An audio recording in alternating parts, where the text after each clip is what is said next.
Shoulders are all stiff. Alright, let's tell the world that we're streaming.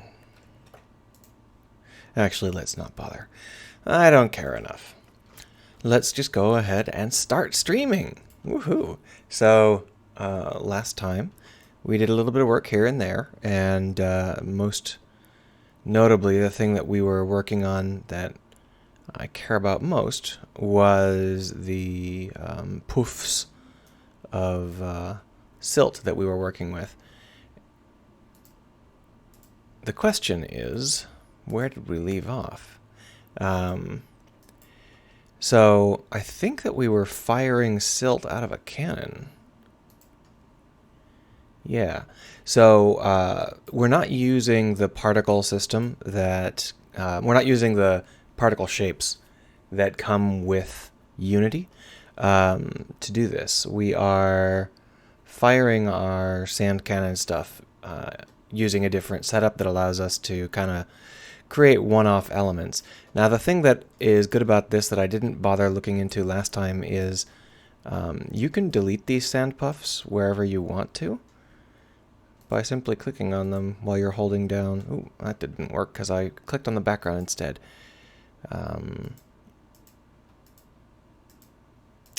It's not letting me select it because it's being a jerk. There it is.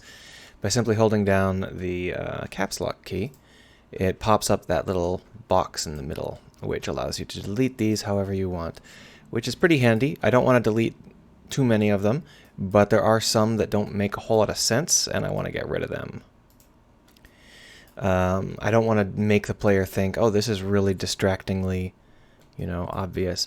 One of the problems with the caps lock method is that I chose a rather arbitrary angle to put them on. And that means that it's actually hard to click on them from a lot of different angles. It's just the way of things. It's fine. It's fine. It's no biggie. All right, so let's go just take a quick little look and remind ourselves of how it feels and think about what we want to do next. Basically, we've got the foundation we wanted for the visual of the game. It's something where I need to check and make sure that I wasn't overestimating it when I saw it last time. You see how heavy this fog is? That's a little too heavy. It doesn't feel very realistic. So we're going to need to just do some work to try and figure out how we want it to feel. And a big part of that is you have to remember once you've worked on something for long enough, you sort of get distracted about what it actually looks like, and it doesn't look like how you think it should look. And I think that what we've got there is actually a particle system that is an actual particle system. So the gloop cannon here fires green goo. We'll change it over to green, just so that you know that. So it's not what's giving us the problem. What's giving us the issue is presumably a square particle effect. Yeah, see it? This one. So we've got a bunch of these square particle effects still in operation. And it might be that those are... I need to figure out what we're looking at here. So this is the general ground cover shader, and these are the puffs that we were using before, and I think that we've just got them both turned on right now. So let's turn these guys off. Now that means that we're not going to see any puffs at the front because we haven't put any in there, so let's go ahead and put some in there.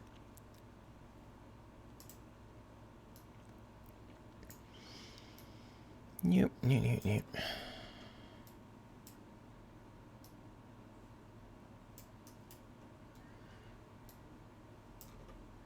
So the previous thing we were doing was these square boxes, which weren't... Oop, that wasn't right. Try that again. Which wasn't really very efficient or effective. It just wasn't the visual that we wanted. It had these sharp corners, and it was really kind of ugly, so we went ahead with something slightly different. Let's just see how this looks and make sure I'm not completely mistaken on what the sand cannon does. Monk of Time says, when did you make the sand cannon? I think I made it last week, didn't I? I don't really remember. The question is whether or not it actually works, and I'm not 100% sold on that yet. It might be that we were using the boxes last week, and the sand cannon is something from before then. It certainly doesn't appear that it is leaving much behind, does it? I don't see any signs that it actually has anything to say about this, so maybe the sand cannon was the previous thing, and I was working with the boxes last time. I mean, there's nothing wrong with working with boxes, except that they're so sharp-edged, you know? So I don't happen to see any sand cannon stuff here. Let me see here.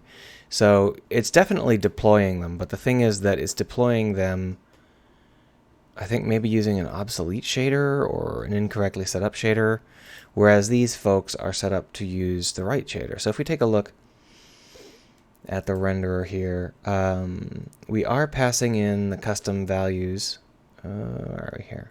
But we're not passing in a custom stable Y. So that means that we probably aren't using these. Sand cannon is probably doesn't actually work. Oh yeah, look at that. So there's the difference. These are using the sand puff silt, and these are using the general ground cover. Why don't we switch out the general ground cover for the sand puff silt and just see how it looks?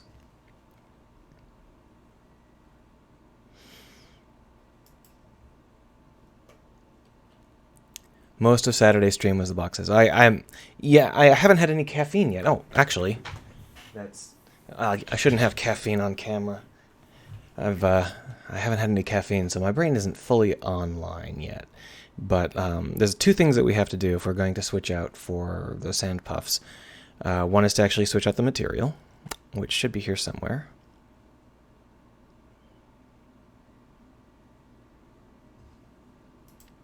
I'm about to sneeze straight into our mic.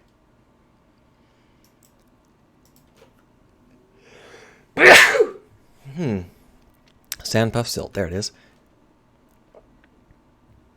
So if we switch out the general ground cover for the sand puff silt, here we are. That'll go some of the way. But if we look over here, the way that this renderer works is, oh, it actually doesn't have the static UV. Really? Hold on, this doesn't seem right. I think I just forgot to put it in.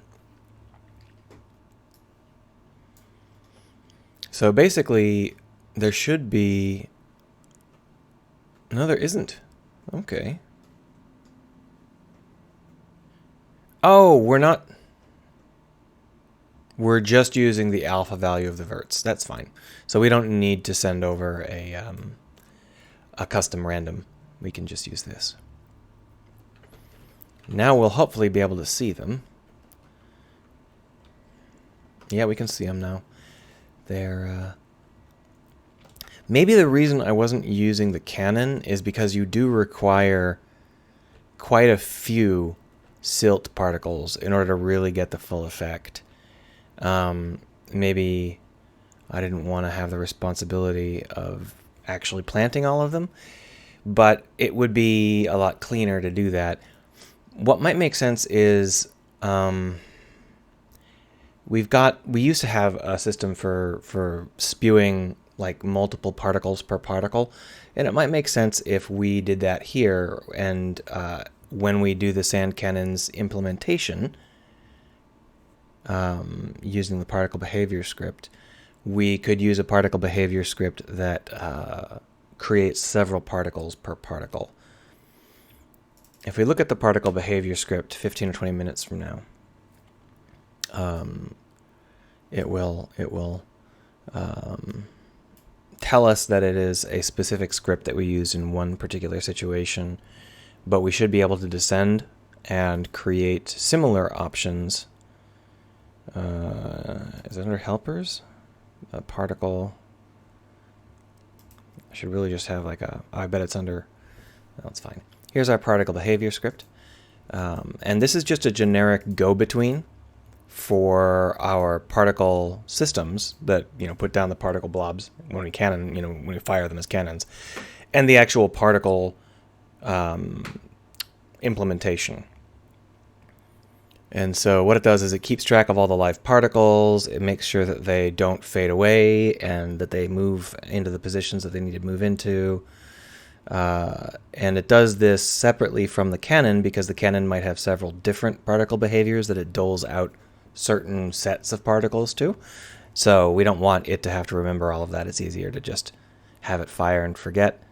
But when we initialize the particles here, we get this list of positions and rotations.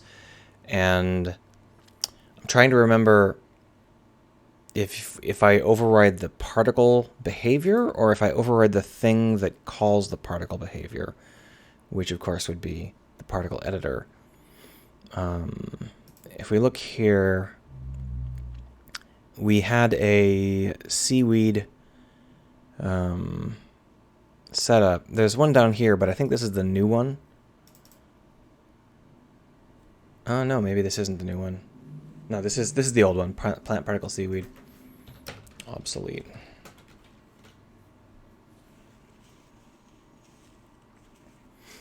So the seaweeder is actually a particle editor, not a yeah. So basically this thing actually when you fire it, it creates more particles than you'd expect. And I mean, if we're going to do that, we might as well just fire it several times, right? So what we'll do is we will raise the maximum value on the sand cannon's range and number of particles per shot here, because 100 is a little bit too low for what we're trying to do. And we'll just raise that up to 1,000. And then we'll try and recreate what we had with the boxes using this. So it should be a little bit more freeform. The thing I don't like about this is that if I'm deleting particles, I'm going to have to do a lot of clicking because there's going to be a lot of particles if I'm firing so many hundreds more, right? Oh, and the other thing we have to do is, in fact, that was probably part of the issue. No, we were only at 791. So there, you can see how many more particles we've got. You can also see that this appears to fire in a circle rather than in a square, which is kind of nice.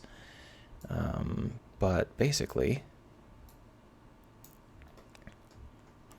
all we really want to do is make sure that we don't get it in the gaps. And I can't see what the gaps are because I've turned off lighting, so I can't. There it is. So that, yeah, we don't want to get them down there. We've already gotten some down there, but that's fine. We can clean it up. We'll just fire here.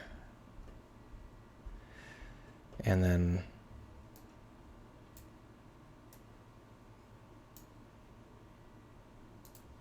all right, let's just go ahead and see how that looks. It seems strangely edge-centric, like they seem to be mostly on the edge rather than in the middle. So maybe I need to change it so that they're center-focused a little bit more. Not like a ton, just like a little bit. So did I not fire a cannon here? I don't really see a lot of silt off to the right. We've got some silt to the left, and you can see that this is very low-lying silt. It's very, very tight to the ground. We can fix that.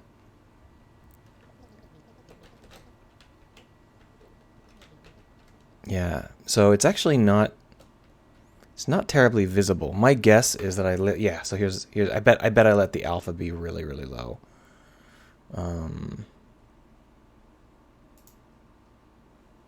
No, the alpha is, well, it's dark. Maybe that's the problem. But we want the color over lifetime. No, we don't, because it's going to spawn in. It doesn't have a color over lifetime. But let's just take a quick little look at how this thing is. Yeah, open it. Thank you. How this thing is choosing a random location. Get nearby target. No, that's for after the fact if we're using it for food. Randomized particle order, fire one particle. So here it is. So what we're doing is we're actually getting a point on a unit sphere, and then we are putting it into real space, which means that we are getting a round ball rather than a disk. which isn't really what we want. What we want is a random on unit circle, or not even that, just within. So what I did here is I just kind of assumed that random on unit sphere would be evenly distributed, but it's actually random on the outside of the unit sphere. So it's not evenly distributed. You get a ring, and then you get a steadily decreasing number of things when you flatten that sphere down. So rather than on unit sphere, we want in unit sphere, which is just a different call. And that should be all we needed to fix some of this nonsense. But we do want to clear it and try again, because it's not quite right. And one of the issues here is we've got this padding, right? So we're going to put in a little bit of oomph on the padding, but we may have to make an option to have the padding be random.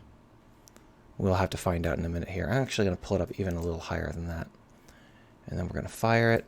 Yeah, that's better. Let's take a look at it.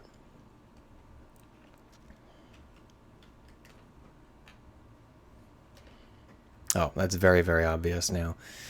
So I think the main problem was that we were using a very dark color and it was almost invisible. So we probably don't want it to be quite this obvious.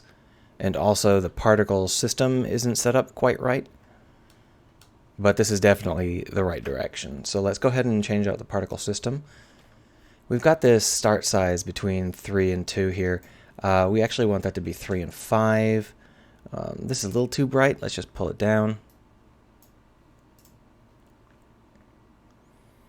And we want to give it a little bit of rotation, I think.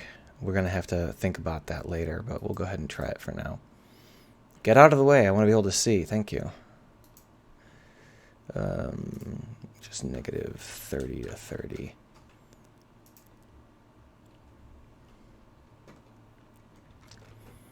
All right. So now we've got the size has been increased a little bit. And the visibility is a little bit gray, so we're probably going to want to punch up the yellowness just a touch before moving on. But you can see that this is starting to get the right feel. It's just that it's not quite the right color at the moment, and it's also on the rock side. Normally that wouldn't be an issue, but it's competing with our green sludge. And we really can't have them both in the same space. They just aren't built to work together very well. So we need to be careful to not have that overlap, or we're going to have this problem where you can see how they kind of cut in and out of the green sludge. That's just due to the fact that these particle effects are in the same space as the green sludge, but they always turn to face the camera. And that just means that you end up with this endless thing where they're bouncing in front of and behind other objects. So first, let's just increase the saturation a touch.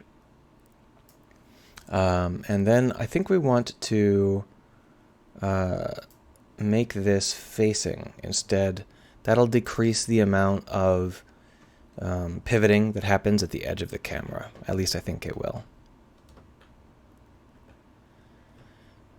Of course, we are also going to have to delete a lot of these particles, probably just all of them, and start again.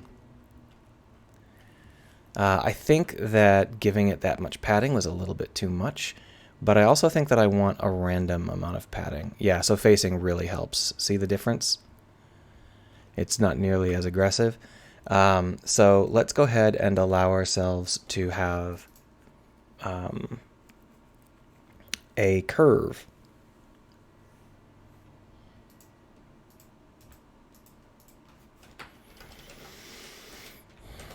Animation curve.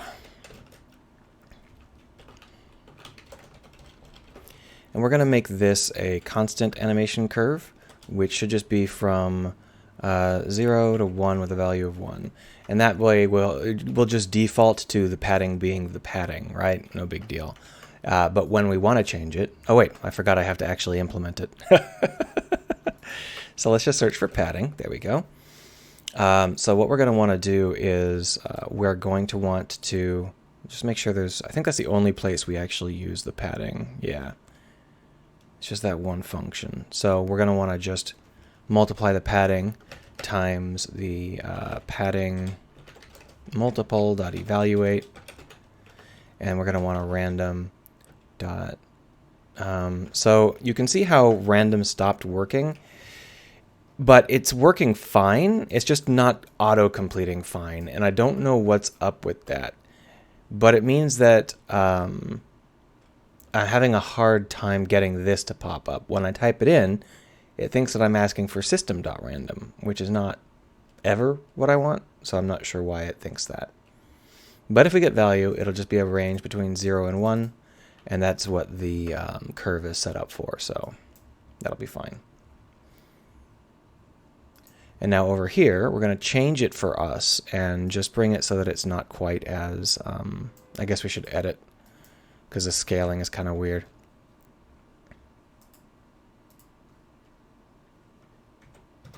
There we go. Something like this is a little bit more like what we want. And then we'll bring this down to 0.2, and we'll start over. Kukube says, hello, hello. I'm dusting the seas. So I think we're just a little too fat for this particular little slice of space that we're trying to work with. And I don't think we need 340. Let's bring it down. Boom. Let's take a look at how that works.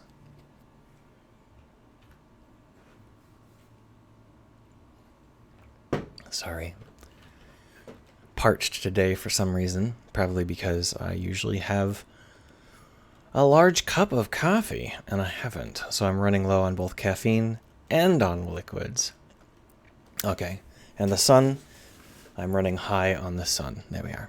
So we still have some issues with it climbing the sides. That's something we're going to have to deal with. That's the big advantage of using the previous way, which was just a square box.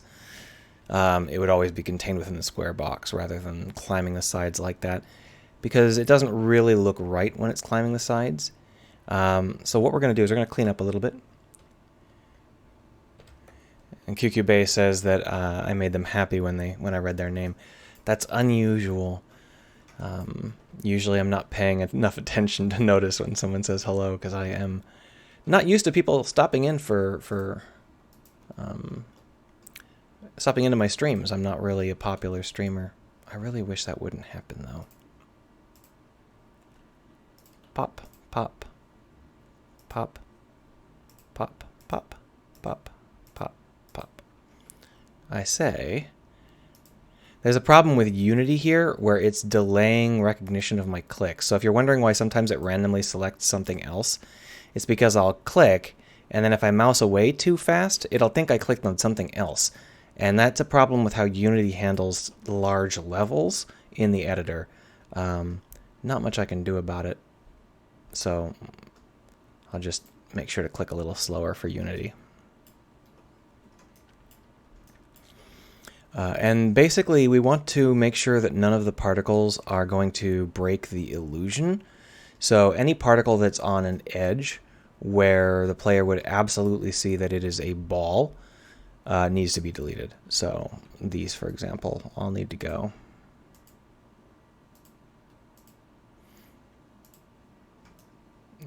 So let's see how that looks now that I've cleared up some of the more egregious floaters. And I guess the question is whether or not this is better or worse than the setup we were using before. So it's a little bit too bright. And, well, we should probably just do a comparison, right? So we got a couple of floaters still, but we should probably just do like a flat-out comparison. So what I'm going to do is I'm going to just delete that floater before I forget about it. If I can click, come on, Unity, I am selecting this thing right here. There it is. I should be able to just slash off that one there, because that's the one that's giving me the issues. Boom, there we are. But if we switch over to using the other setup, we can just disable this entire sand cannon and turn on this particle system instead, which I believe, yeah, this is the one that we had before. Now this one's a little bit too thick. I think it's floating a little bit high. But if we take a look at how that compares visually, you can see the first thing is there's no floaters. There's nothing floating above the area that we're trying to hit. And the second thing is how much denser it is, and that's because it's using a lot more particles. But I really like, here's the thing, I really like this right here. You see this cloud that we're in? That's something that I'm having a hard time getting with my particle cannon. Of course, I could just do both, but I think that the cube might be best for a lot of our work. The problem is it's heavy and it's inflexible. So we have this double whammy where it takes a lot of particles, and it also is very, very sharp edged. So it's, I don't know, maybe there's a different shape I can come up with that is a little bit less awkward and awful. I'll have to see if I can think of something. So, for example, now I've gone ahead and lowered it down, and you can see it's just kind of filling in the ravines a little bit, which is kind of what I wanted it to be like, but I do need a spritzing up here. So maybe what I'll do is I'll do both. I'll use the cubes, and I'll also use the cannon, and I'll try and get the best of both worlds. So it just needs to be, there we go. And then if we restart, we should see a boundary box, showing us where it is. So if we turn the sand cannon, let's turn all this stuff back on for now. So this sand cannon, we're going to bring that down to maybe 30, 40 maybe. And then we will clear it because it's containing a ton of stuff that we don't care about right now.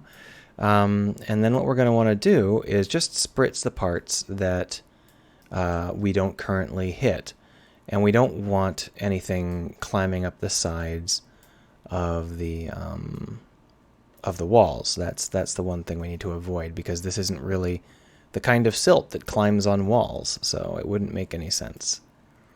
Ciao. Let's go ahead and see how it looks. So the idea is that now we're using these square boxes, and we're trying to break up the edges with our spray, so that people don't realize how square it all is. Now, it worked, but it's obviously going to need a little bit of hacking because we got some floaters. And some of these aren't really in a good spot. They're overlapping rather awkwardly with plants. But that's definitely the best of both worlds. So that's the approach we're going to use. I think that there are other ways to do it, though. So one of the ways we could do it is we could create a new kind of cannon that has cubes as destinations, and then we would be able to have all of the particle systems in one particle block rather than having 18 different particle systems.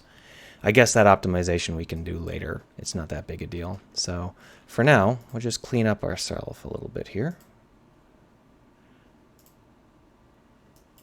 That guy too. Bye. And then these guys over here are the ones that are inside of plants. So goodbye. There we go.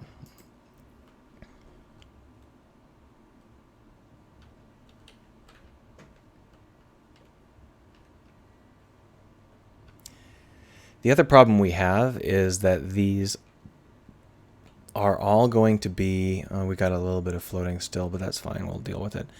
These are all going to be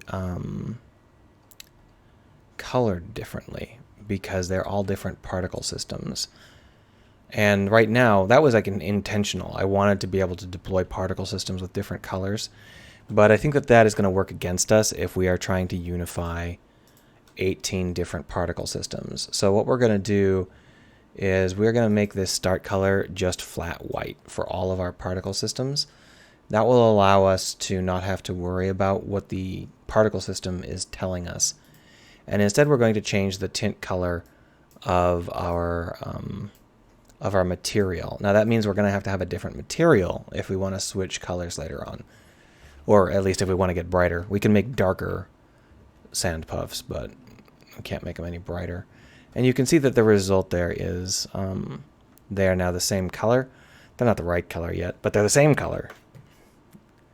We can just tweak that color however we want. Let's go ahead and darken it and saturate it a little bit.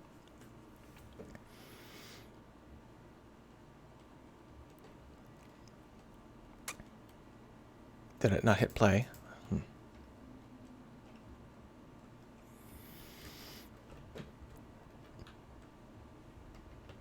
All right, so that's a little bit more. It's a little bit oversaturated now, but I can pull back on that without too much difficulty. The darker color helps a lot. Just needs to be a little bit less saturated when it's a darker color. So out here, we're using the box approach for creating this silt. And you can see that it is, it exists, but it's not overwhelming. And that's kind of what I want. I don't want you to realize it exists. I don't want you to notice it, except in very specific cases where I do. But the thing is that this silt is gathering in places that are not ideal. And by that I mean that I really need silt to break up these lines near my head. This line here, and all of these lines here. And so what we need to do is just fill that space in with our cannon. It's just going to be a little bit of patchwork. There's no reason to have another, entire box. Oh, just the cannon. I don't need to drag everything in the world. So this is the area that we were looking at. And you can see the box that we are trying to break out of is this guy. So if we hit restart, you can see that that is what that box covers. And what we need to do is just kind of fill this area here. And maybe we'll do a little bit of touch work in other locations as well. Now what I really should do is I should make it so these particle effects have a bounds drawer that is always active, but I guess that would probably be a little bit distracting, so we won't. Yeah, this.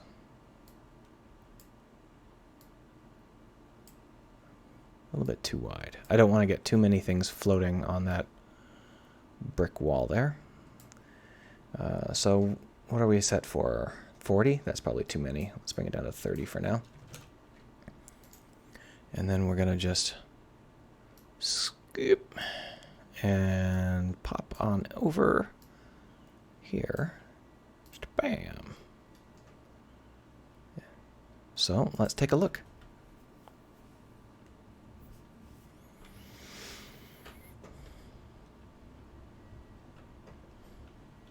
By the way, if you're wondering about that unnatural shadow, we've got the first room turned off entirely. So that's why that room looks weird. Yeah, so here, this is box. I forgot to desaturate it, didn't I? That's fine. And then this is patch.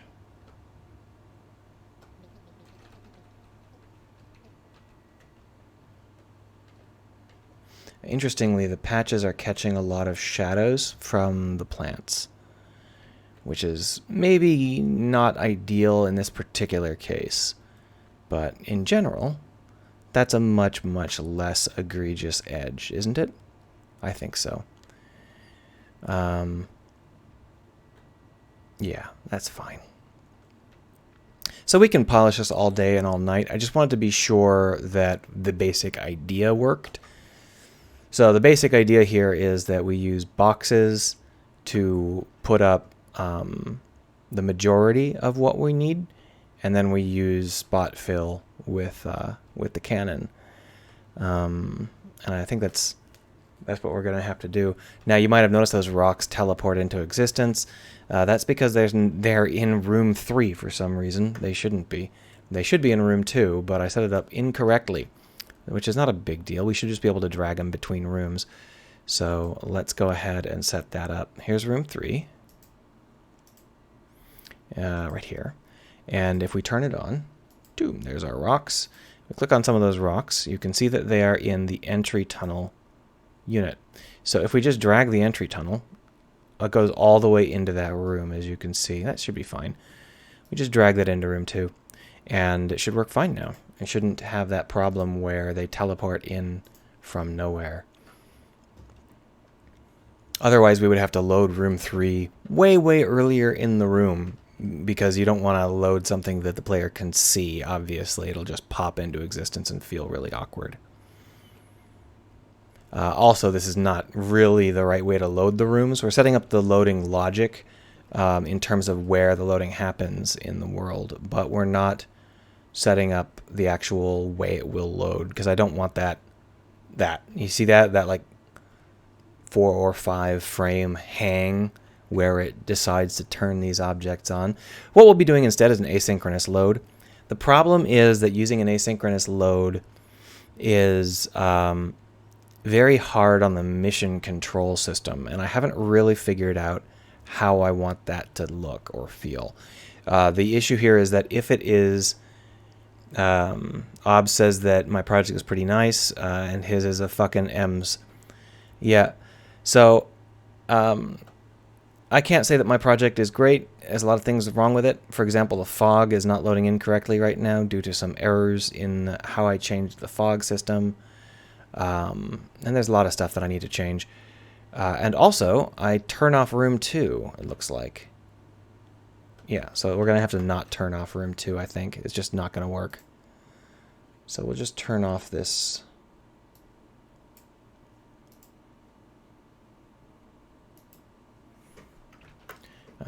Actually, both of these just need to be deleted. So, what was I saying? There's a lot that needs to be done here, but I have the advantage of being old. So I've made thousands and thousands of prototypes, and I've even put out a few games. They're not really very big. I wouldn't know if I should call them games or not, but let's go ahead and do some sprinkling here. First things first, let's fix our fog system. It is just not working very well because I broke it, which, I mean, surprise, right? The only question is where I stuck the fog. Oh yeah, that's right, the asynchronous load. So if I take these rooms into like scenes or prefabs, I can asynchronous load them into the stage. But then how would the mission know what part of that room should be added to the system? And the answer is that I would have to create an asynchronous mission loading setup as well.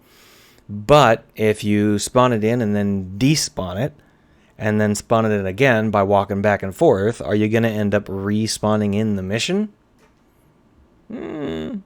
So what I may do is have mission proxy elements that that exist outside of the room. Like I'll just have like the core mission elements won't be in the asynchronous load system, and I'll just put in like the rocks and stuff into the asynchronous load system.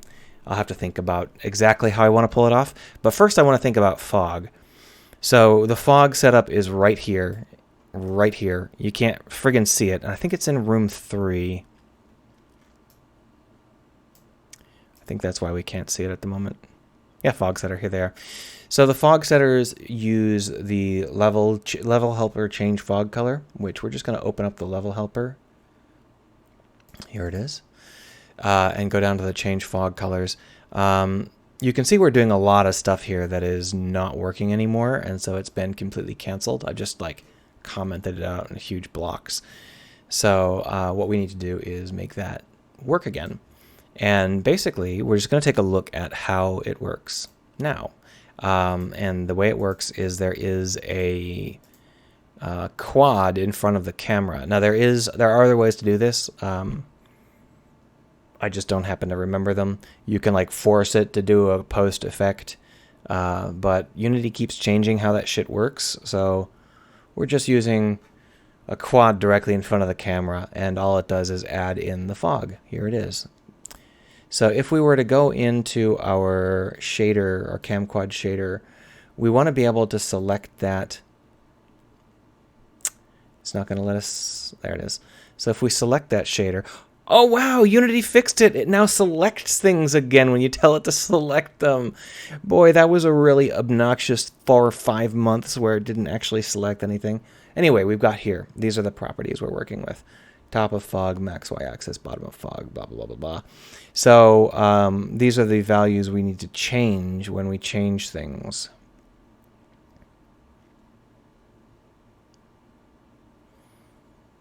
What I don't see here is color. Am I blind? All right, so let's go back over to the quad. Did I make color? Oh, I didn't call it color. It's camera fog and y-axis fog. It's not called color. That's fine. So what we're going to need to do is just set that up so that it is what we tweak here in Level Helper. So the basic way that Level Helper works is it's just a quick way for these sorts of things to work without knowing anything about the world around them or anything like that. They don't have to be tied to other objects. But we take this color ref and this target min and this target max, and we can use that to change the fog color. And that's what we're going to fix right now. So the values we're using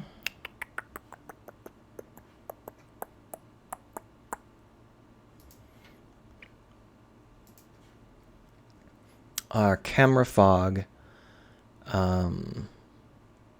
So here's the thing. Y-axis fog has to be darker than camera fog. I'm wondering, I guess it's fine. We'll leave it like that. And then we've got fade distance min and fade distance max. And those are the two values that we need to adjust. So the three that we take in here are color ref, target min, and target max. And we just need to translate them into the correct values. So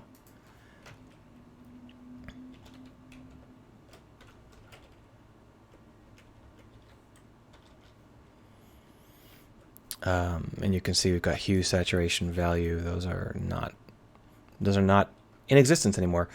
Lonely player stopped in to say oi. Sorry if I missed you when you first said it. Mr. Shared Material is my dad. Call me John. Yeah. So what we do now is we set up this shared material with the material's already existing values, and we do that at start. The idea being that when we return the value, we want to be able to return it to something. So let's go ahead and do that. So the floats we need to set are not hue, saturation, and value. We get a color, and let's go ahead and not do this for now.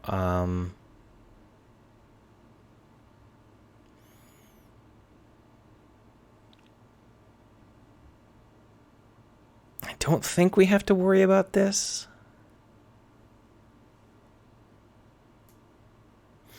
So the reason that that happened, I think, was because I wasn't really doing my job very well. That's fine. So here we're finding a game object with tag post effect. We're going to have to be careful not to overuse that tag.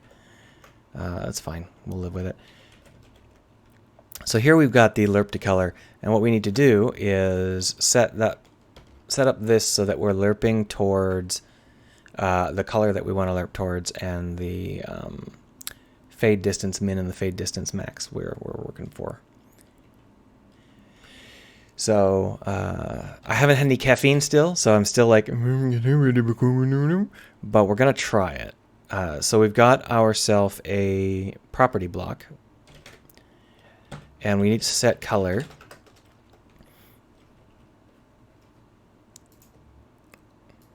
Let me move things around on the other screen a little bit. Not Vukik says, I need help. What is this program? And then he links to something mysterious.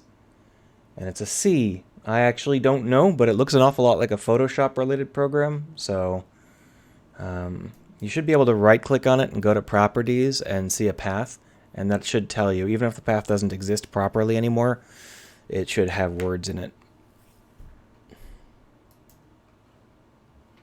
If anybody else in chat knows that, you're welcome to tell him. So when we set the color, here's the thing. We need to lerp towards the color. We can't just pop into existence. So we're going to use a color dot. So color doesn't have a move to. All it's got is a lerp. So we're going to use lerp. And then we're going to take the color as it is now, which is going to be Oh, see, that's the reason we had the color. That's fine. We'll just get it from the material. So we know what object we're using. It's here in the MR. Yeah, so we're going to go ahead and get that property block.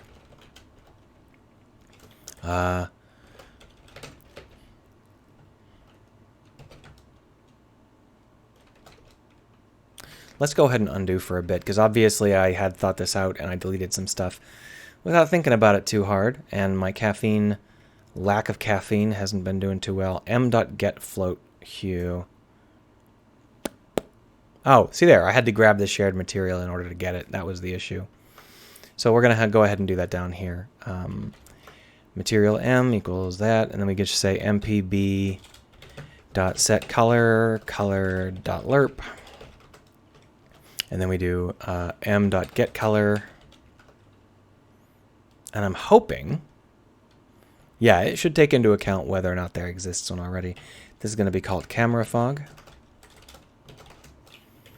And then we are lerping towards the color that we specified, which is like color ref.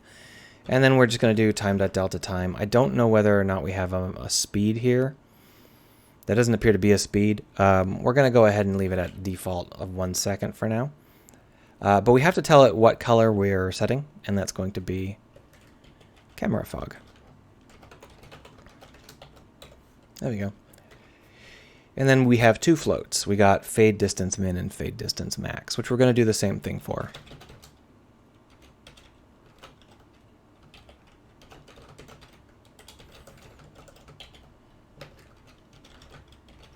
I guess we should lerp for... No, we're going to do move to. It's mathf, isn't it?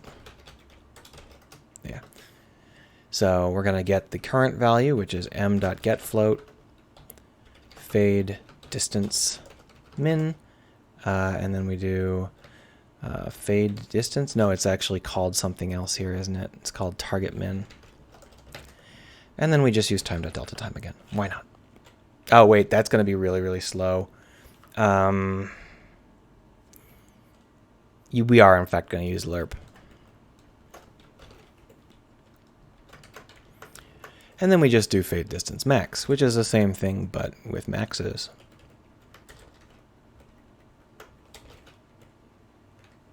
And then these are all garbage. Don't need any of this shit.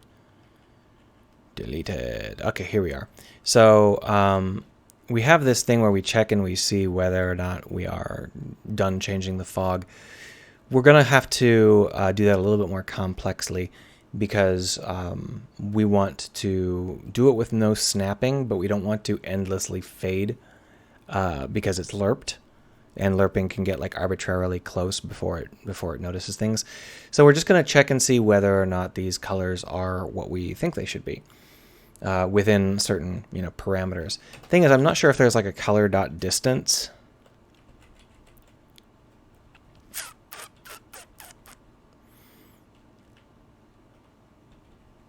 I'm not clear on how to get the distance of a color without like manually checking R, G, and B. So I guess we're going to manually check R, G, and B.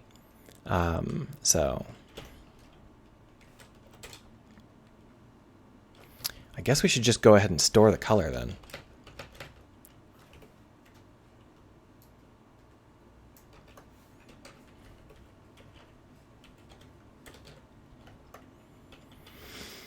And we do float. And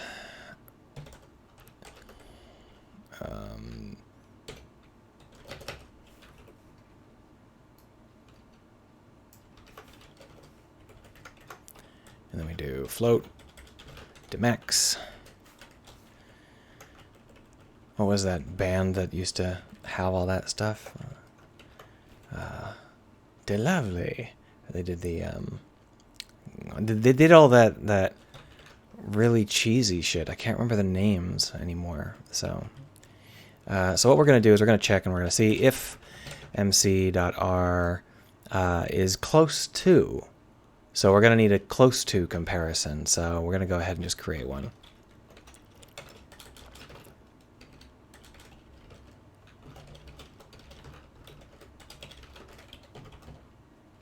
I think we can use mathf.within or near, or Approximately is a little bit too tight. I want something that. Oh wait, can I specify how approximately we're checking? No. See, this is just to protect us from floating point math problems, and that's not what we're looking for here. What we're looking for is within.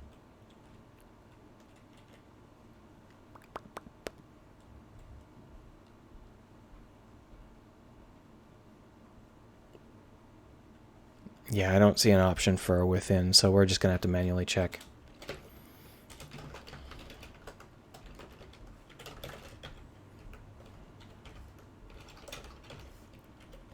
Oh, 0.1 is probably a little too low, a little too chunky, so we're going to do that. Let me burp into the mic again.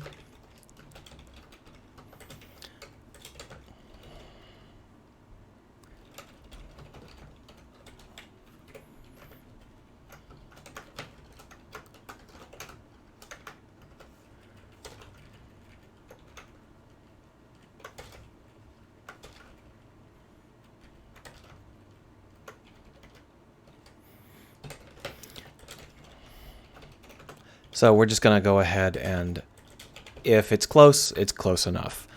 And we're going to do the same thing. So almost dimin, then dimin equals target min. Oh. If almost dmax target max.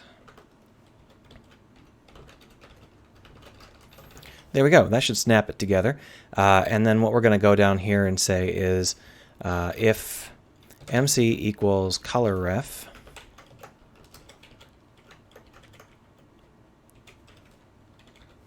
and dimin equals target min,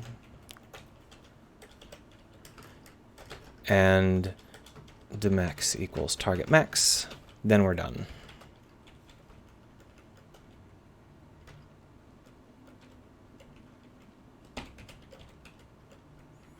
There we are. So we got the set min for range. Oh, okay. So we're actually feeling a little bit stupid here. I set this up so that it's setting all three at the same time. So I guess there's no need for these. We'll just delete those.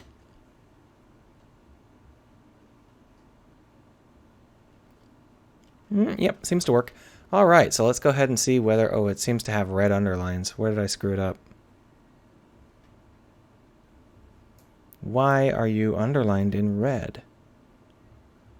Well, let's pop over to Unity. It'll tell us what's wrong in 15 or 20 minutes.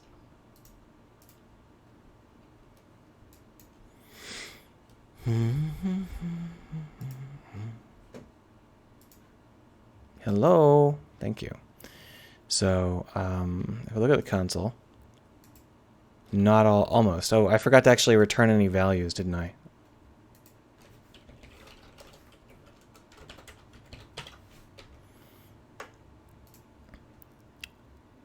This is what you get for coding with no caffeine in your head.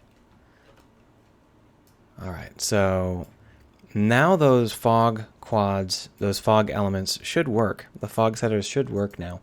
And you can see the difference in the color. We're actually going to take this opportunity to copy this color here. Copy. So that it will be exactly the same when you exit the room again. So, paste. And the target min and the target max are going to revert back towards 20 and 100 here, rather than whatever I have them defaulting to here, because what I have them defaulting to there was for the other kind of fog. It didn't really make much sense. Let's go ahead and see it. I just moved my mouth way far from my mic. I'm not sure if that's good or bad.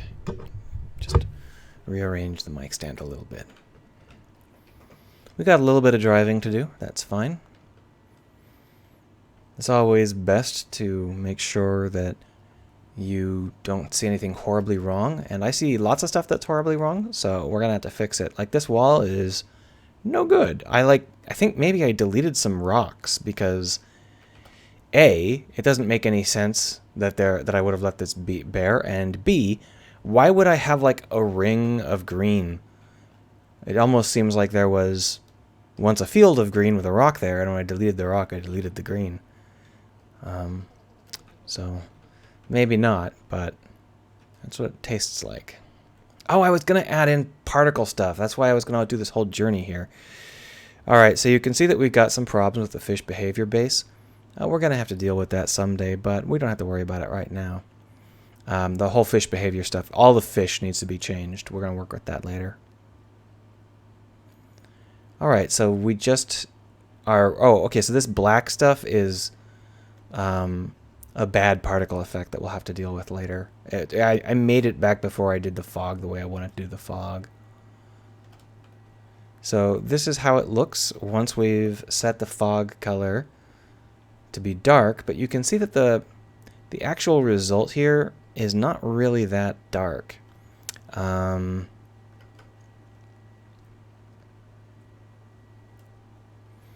might be dark enough. It might be dark enough. But we've got a lot of very bright... Okay, so what's happening here is if I were to remove the black particle effects, you would see that the fog is not very aggressive. So here's our particle effects in room 3, and we got some... These are bits, like little floating bits. Here's the free-floating muck. So if I were to just disable the free-floating muck and go back into the game, you can see that this is what the fog looks like right now, which is not nearly as dark as it should be. And in fact, I'm like 99% sure that the fog didn't work, because if I set this to black, it should look like that. So...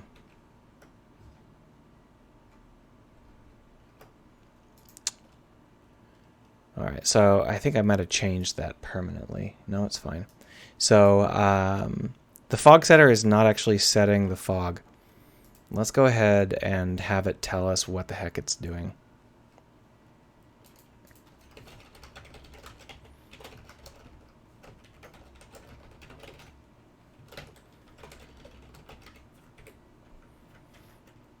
Can I do just moving towards and then...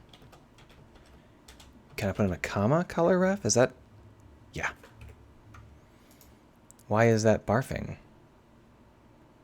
Are you fucking kidding me? It has to be a Unity object? Fine. Fuck you too. I guess...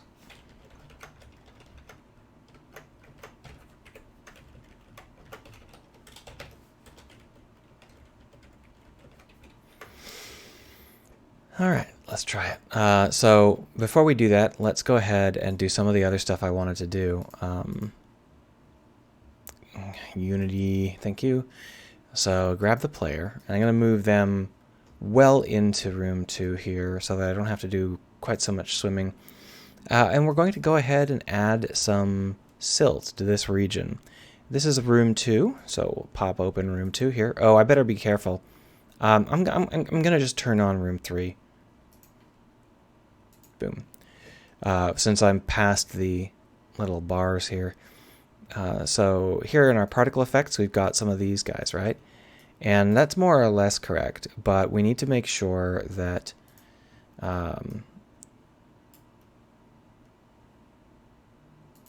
yeah, so just duplicate this, bring it over. We're going to fill this area up with some sediment, some silt. It's a challenge here because I can't get it to show the actual overlap.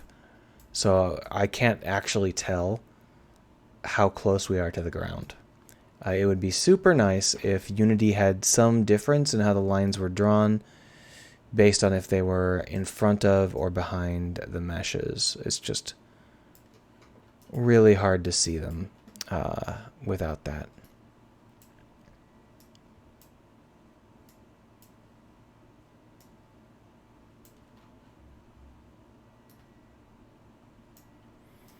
All right, so obviously we're going to need a much, much denser effect. Bring that up to 30. And let's just tilt. And I think that might be floating a little bit high.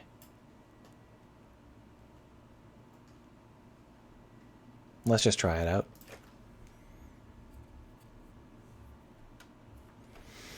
Okay, yeah, we got... why is it trying to set hue and saturation? Oh, I forgot to delete these. Maybe that's why I was barfing. That doesn't make any sense, though. That's not even in the same thread, so why would it... Well, whatever.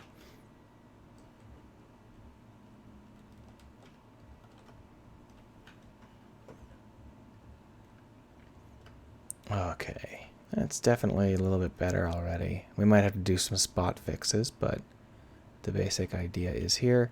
It's barren over on the left. We're going to want to add some silt there.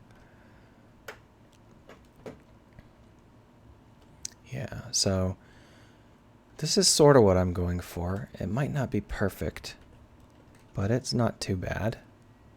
I can probably fix it up with some spot applications. Might need to be wider. It looks like there are side holes where it doesn't really exist. So we should already have triggered the fog systems. Why aren't the fog systems...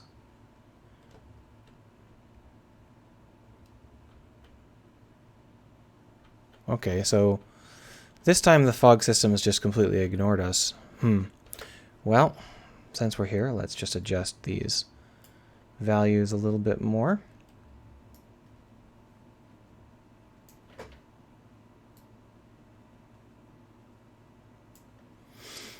And now why didn't the fog values trigger? Like we didn't even get an attempt to trigger it. We did last time. We did before.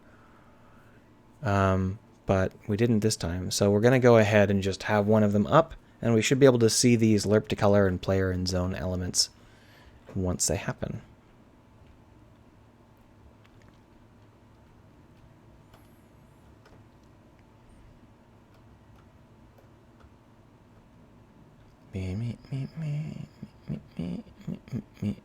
Oh, room 3 turned off. That's why.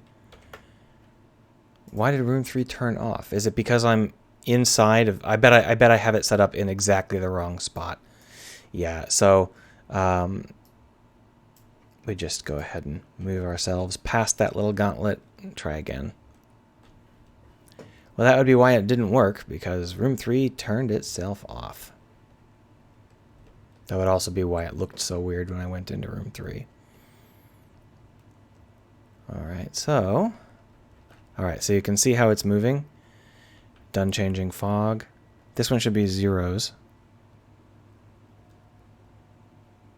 Hello?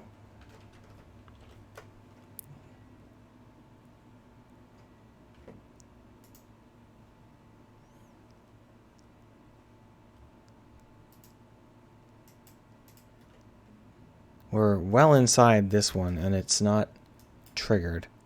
It doesn't see that we're in the zone. It doesn't seem to be working.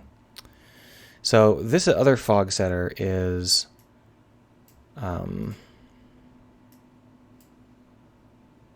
this one triggered, I think, but it says that the player is still in the... Oh, we actually are still in the zone. I completely misunderstood where we were on the map.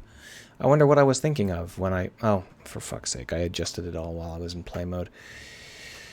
Alright, once again, come out of play mode. We don't want these to overlap for reasons that should become pretty obvious when you think about it, since they trigger when you go in, and they stop triggering when you leave.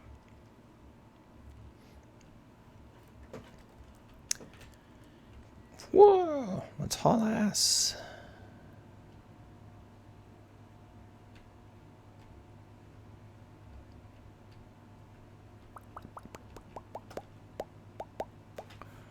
So we're done changing the fog, and if we take a look, we are in this box here, which you can't see. This box here is one that we're going to want to be able to see. Now the level helper doesn't have a drawer, so we're going to want to add one in.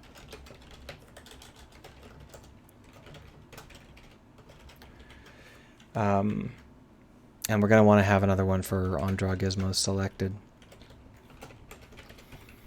And basically, we're just going to set the gizmos.matrix equals transform dot. I always get this wrong. We're going to go with local to world today. And then we just do the opposite. There we are. Oh, thank you for not helping at all. There we are. So, and in between these, all we have to do is draw a box of the right size. So,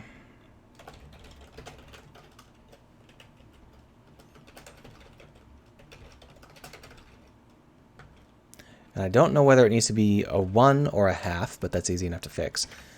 The other thing we do is set the color. And so what we're going to do is we're going to have a color get specified up here. Yeah, we're going to want a color, aren't we? We can't use the color ref. It'll just be too weird to bring those together. So we're going to have a gizmo color. We're going to make that color dot gray. So down here, we're going to be using the color C equals gizmo color. And then we're going to be dropping the alpha.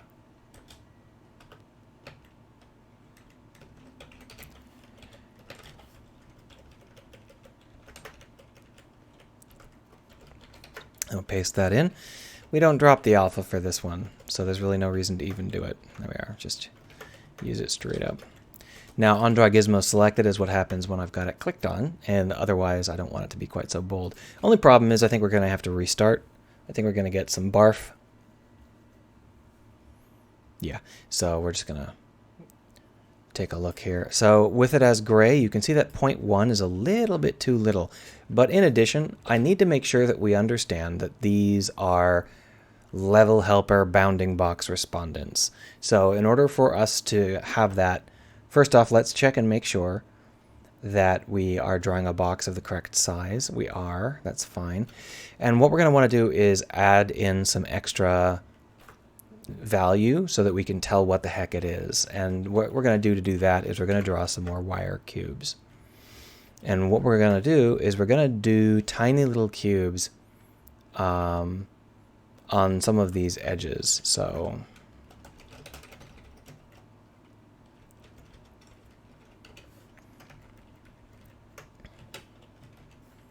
I guess we'll just use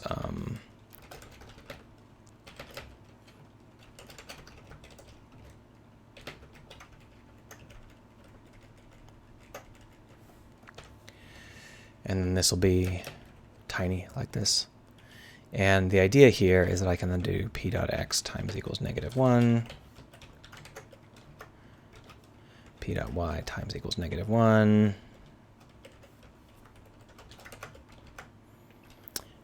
p.x times equals -1, and that should draw a few boxes. And we'll go ahead and just see how that feels. Let's go ahead and separate this out into its own thing.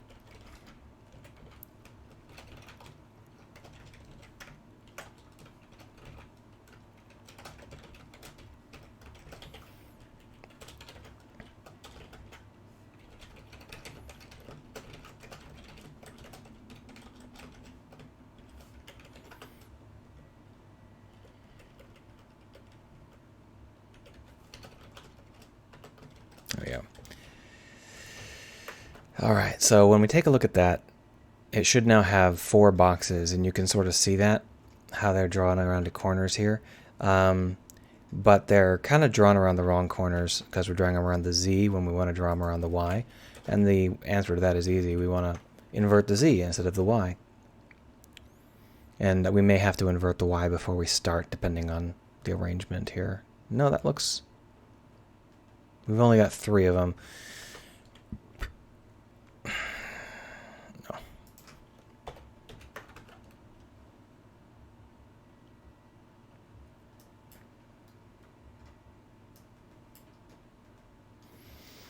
That's correct. And it should help to draw them, but let's go ahead and change it a little bit and make these just cubes.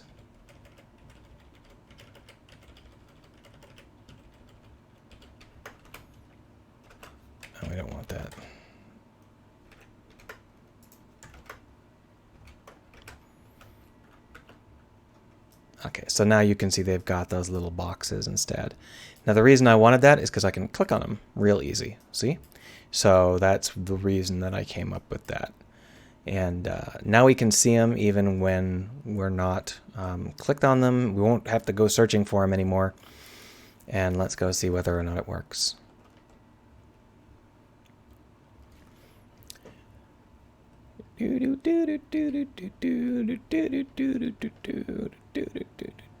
Now we have to fix that black ichor that's floating around. That was just a quick little test thing. It obviously didn't work out quite right. Okay, so now it should have worked. If we take a look at the fog setter,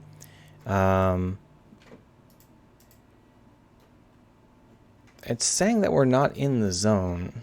You see, it's player not in the zone. Did we accidentally... I think we should be right smack dab in the middle of the zone, right? And look at this. It's saying that we're moving towards 0.363, which is the default color. Which means that it's just this guy again, right? Fog setter 1. Yeah, and see, in all of these cases, it's fog setter 1. None of them is the other one. So let's go ahead and name these fog setters a little bit and see what the heck's up. So this fog setter, we'll call this fog setter black. And then we'll call this fog setter blue. That way we'll know what's going on a little bit better. But I'm not sure why one of them would work and the other one wouldn't. They're exactly the same. I literally just hit Control D when I made them and then changed one of the colors. I suppose I could just delete fog setter black and just kind of duplicate fog setter blue and change the values again.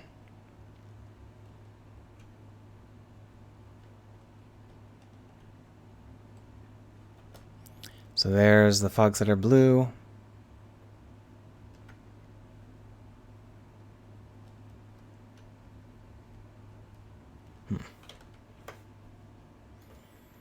Okay, so I'm still within fog setter blue at this point. It goes on for longer than I thought. And then I exit fog setter blue for fog setter black.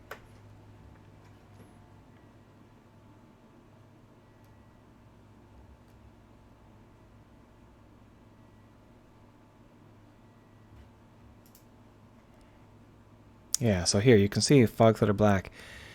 And it is lerping towards the darker color. You can see that's very close to black. So I guess that actually did work now that I'm looking at it. Let's go ahead and turn off the ichor and see whether or not it is proper black.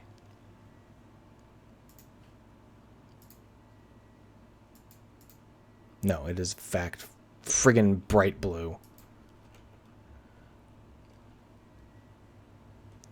That's so weird.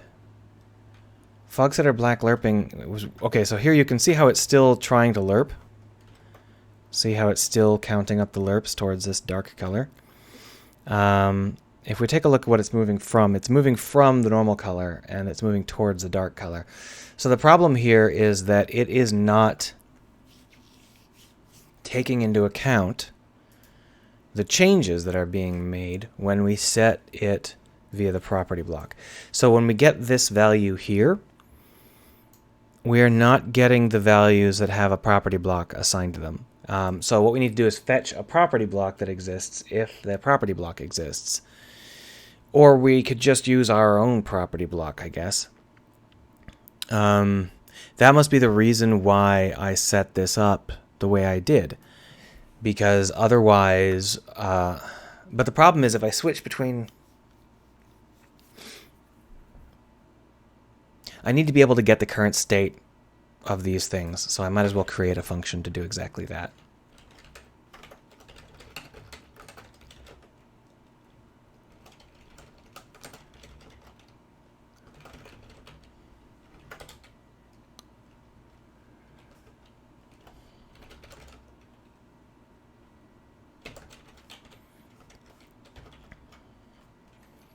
So, there are two things we can do. The first is we can get the property block.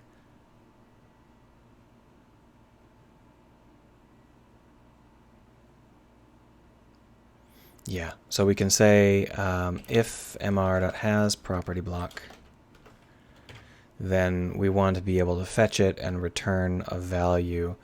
So we would say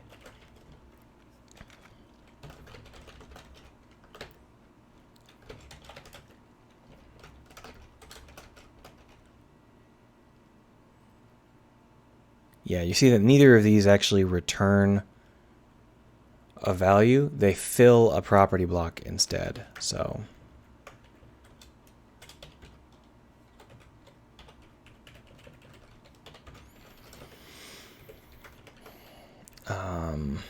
why is this red? Do I have to say new? Yeah, I guess I do. I guess it's not what I thought it was. That's fine. And then we can say temp.getColor entry. Do we have to check and see whether that entry exists?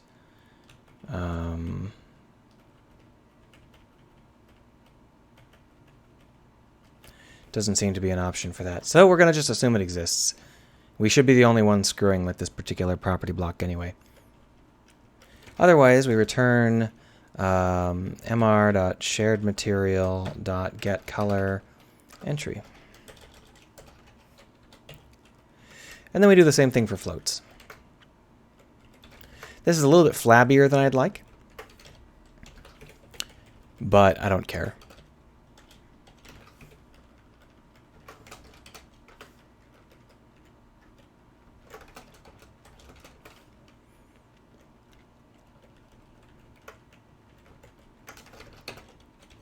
What did I call it?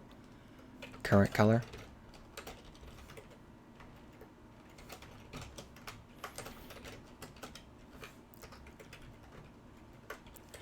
I'm going to assume that Unity's ability to fetch property blocks and shared materials is not slow. If it is, then we're going to be annoyed, but hopefully it's not. So now let's see whether or not it works. Again.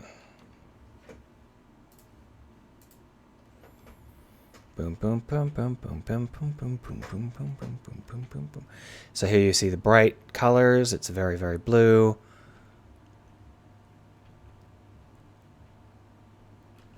We're getting into the ichor stage here. We've got to change that out at some point because it makes it look dark even when it's not. And then there we are. There you see it. Now it's black.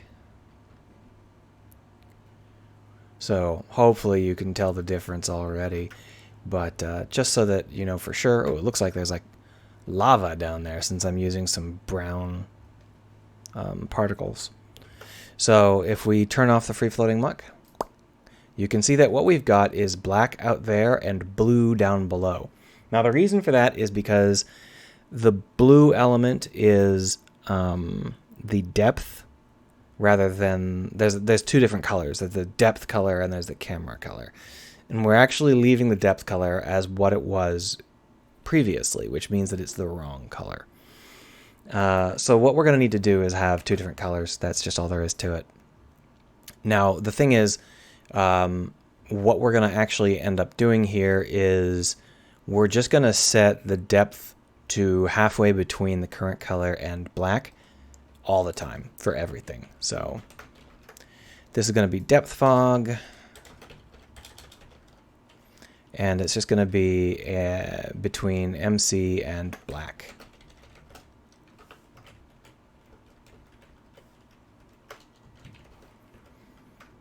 I believe that that is correct. Now, hopefully, we're not going to have that issue where it's glowing in the deep.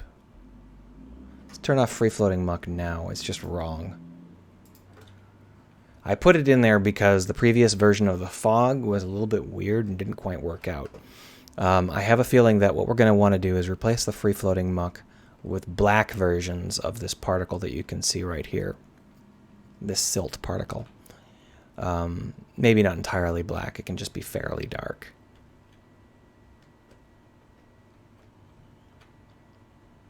See how bright that is and how it just goes dark. Obviously, we might need to move it around a little bit so it's not quite that obvious, but you can at least tell real clearly that this room is supposed to be dark. The only problem is that the depth camera is still quite bright, the depth effect. It should be halfway between that and fog, so chances are that I named it wrong. Just take a quick little look. Y-axis fog, not depth fog, because depth was too... it was unclear whether it meant depth from the camera or depth from the surface of the ocean. So that's why it's Y-axis fog. I forgot.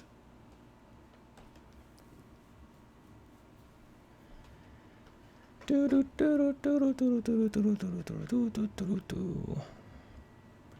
good news is that once I do it, I shouldn't have to do it again. The only reason I had to do this is because I changed the fog effect a few weeks ago. And that completely changed everything. Boom, it's dark. Whoa, so dark. Scary. So let's look down there, and you can see it's now really, really black.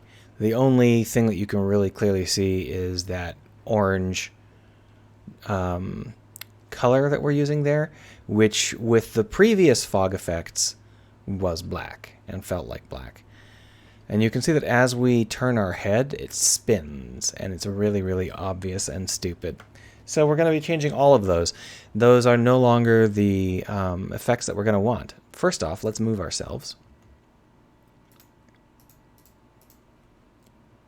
Going to move ourselves to closer to our destination. And now we're going to go ahead and change out some of these room 3 effects because they are pretty bad. So here's the ground particles. And we're using, I think, are we using just flat old transparency? Okay, it's late transparency. So I built this using the idea that we would want some transparency elements. Let's go ahead and replace them with silt and see whether or not a silt element serves our needs just as well. So if we bring a silt element over, we can stop having it being rotated and just swoop. We're going to want to change the size and the shape rather considerably.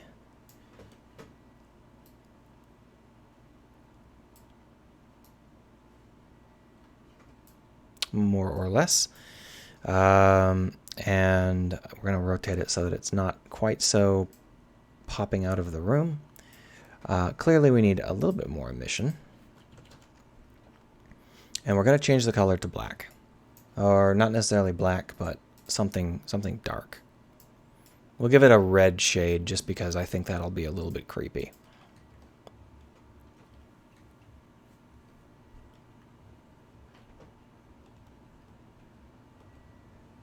Okay, I can already tell that it's working.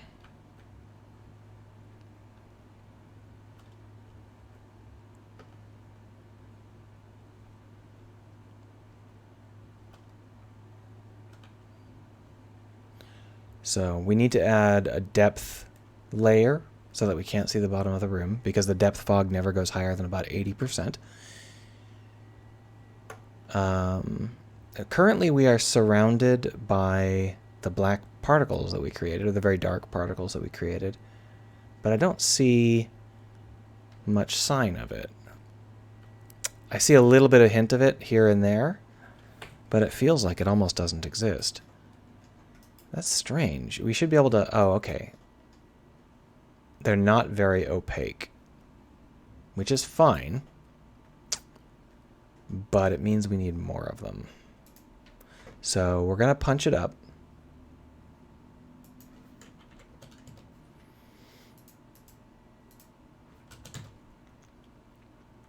I can't raise the opacity any higher without changing out this thing we're using. So what we can do is increase the size. Right, give that a shot.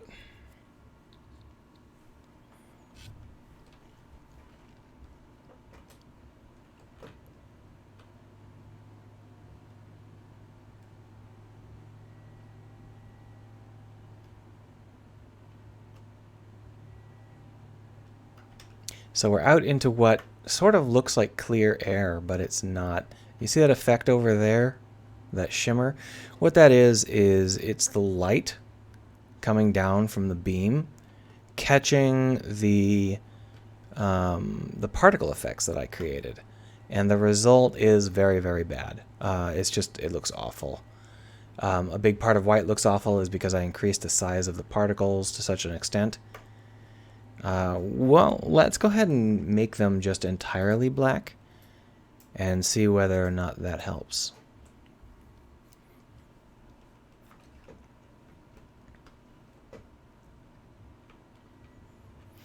I don't mind the particles being illuminated by light. That's kind of the whole point. But in this case, they aren't. They're fake. They're particles that exist to do something, and that something is not working out. So we're going to just not use them. Instead, what we're going to do is we're going to drop the sand puffs down to the bottom,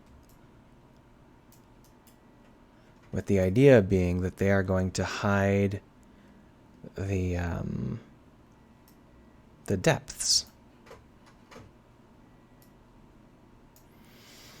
The only problem is that they're not really as opaque as you might think. So we might need to change them out for something with a little bit higher opacity. To be honest, we could probably just use a black texture on the ground. But let's see how this looks first. So right now we've got no particles in space here. We just burst through into perfectly clear black water, which is kind of an interesting idea. You can see down there, we can no longer see the ground so easily on the left, but on the right we can see it quite fine some of the time, depending on the camera angle. That's not going to fly. I may have to come up with a better way to hide that, because I don't want the player to be able to see the ground. That's kind of the number one thing I don't want the player to be able to see. So one of our options is the fog that we're using here in the fog quad. We actually have a maximum y-axis fog value, which is set to 0.89.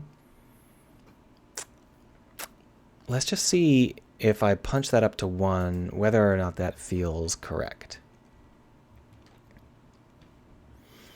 I don't want to punch it up to 1 for everything, but what I can do is I can use the level helper to punch it up to 1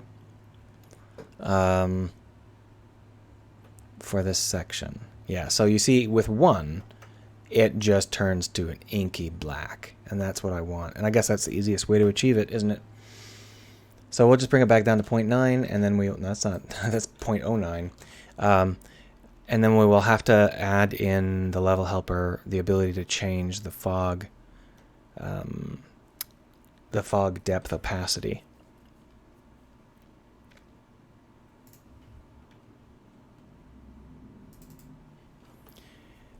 Having this all attached to the level helper really does limit the level helper. What we may do is we may have it descend from the level helper and replace it. We'll do it later though. It's not a big deal.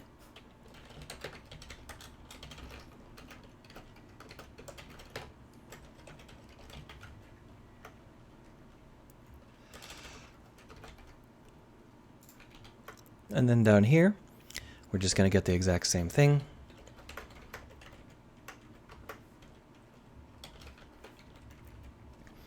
What did I call it? Y-axis max fade.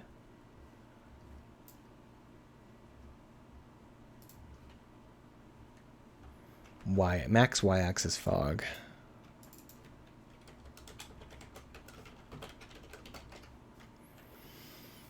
And then we'll just, we're not going to worry. It's going to be the thing that goes fastest and first, so we're not going to worry about making sure it matches.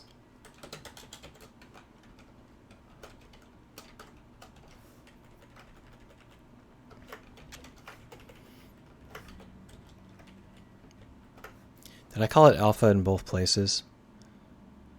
No, I called it max Y fog density. Where am I? Oh, there I am. There we are. So that should allow us to change the... Yeah, I don't give a shit about JetBrains' unending background tasks. I presume that it's an update function that got broken at some point. It never, ever stops having a background task. It's not making my PC grind. It's not like it's malware, but it's really pretty dumb. There are other options. I could change, there are other pieces of the fog. I could change it to be a deeper fog, because this is like pretty close to the surface. You don't really get much depth out of it before it just goes black. If I changed it from 60 to 40, show you that. So this is how it looks at 60, but if I were to drop it down to 40, you can see that you can get a lot more out of it. 50 seems like a really good option. Why don't we just try and leave it at 50 for now? The reason that I have it set to 60 is because I want the depth. Oh, I'm just running into the wall here. I want the depth in the places that aren't this room to have some depth to them. Let's go ahead and see how those look.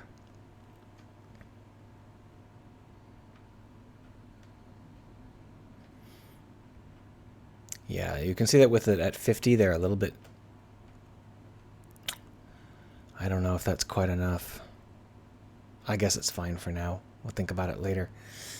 The other thing I wanted to do is change the way the camera works. I mean, the light strapped to my forehead. It is a little bit basic because that's kind of how it works, right? So I was thinking that the way it actually works in the sea is your light really bounces off of everything. And I'm talking about stuff in the water. It just bounces off of water. So you don't really get that really, really crisp outline. Instead, you get some stuff that is a little bit more like a glow. So what I'm thinking is, what would it look like if in addition to this spotlight, we also added in another point light, maybe even 2 point lights, with the idea being that that is the light that is scattering off of the water around you. Yeah, let's just go ahead and try it out for size. Only issue with having this be at a specific place is that it's going to end up being something that can drop into the ground and just vanish. You see that flash? Yeah, so it's not very visible at the moment, but I think it would be really obvious in a darker spot.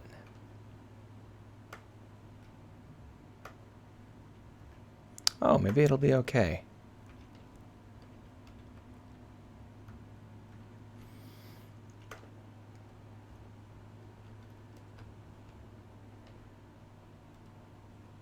Some shadows going wrong there. We'll have to try and deal with that. Somehow I avoided the black fog filter, so that wasn't great. I'll have to, maybe I was too low or something. Have to adjust it so that it doesn't have that problem next time. But since we're not testing the fog at the moment, that's fine. So what I'm thinking about doing is having a script that moves that point light all the way forward. Whatever is in front of you, the point light goes there. And we're getting a lot of weird flickering. And I think that's because of the point light, but I'm not 100% sure.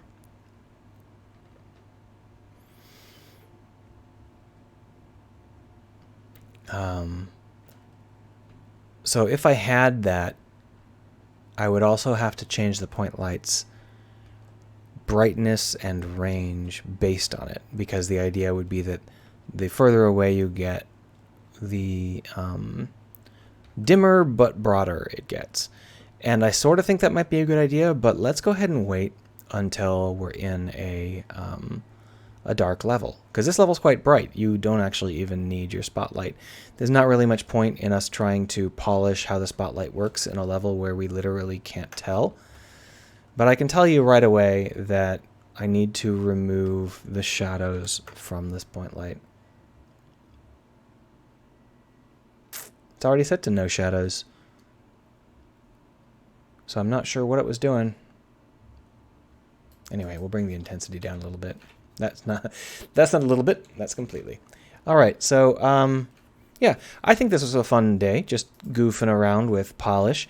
So I will stop now. If you have any questions, ask now. I'm going to take a screenshot, and then we're going to be done for the day.